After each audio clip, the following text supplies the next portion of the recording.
ดุลแม่สมบูรณ์หลองค่ำคุณคงกิจคุณรัตนาจงอาสาความครอบครัวคุณกิจนิกรจงอาสาความครอบครัวคุณคฤหาสน์ความครอบครัวคุณวราพรหอดอนความครอบครัวโรงท่านเคยจับแม่โซ่โชคอำนวยผลบันเรียบครับเคยจับแต่แม่ที่ได้เบิ่งคนนะช่วงเป็นคนมาเห็นโรงท่านครับเอาดิปิดเครื่องดันดีเนาะเอาคุณง่ายดิเอาอย่างนั้นมันเป็นคิวเล็กเนาะง่ายดิตอนแรกจะใส่น้ำเขาใส่บัตรที่สวยยับไปอีกปลากระปินเนี่ยดีเลยเดี๋ยวไปนั่งคุยกันเลยจะไม่สามารถจะได้ดู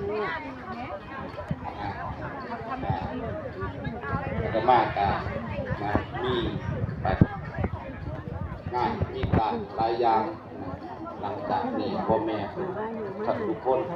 ครูบาอาจารย์ไล่ซื้อไล่อาตมาประกาศโอนไม่ไว้ทั้ง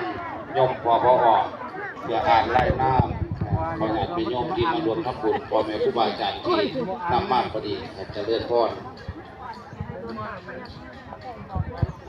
คุณพ่อคุณแม่พี่น้องเนาะกำลังใส่บาตรอยู่เมื่อนี้มีอยู่26 หมู่บ้านครับผมเนาะ26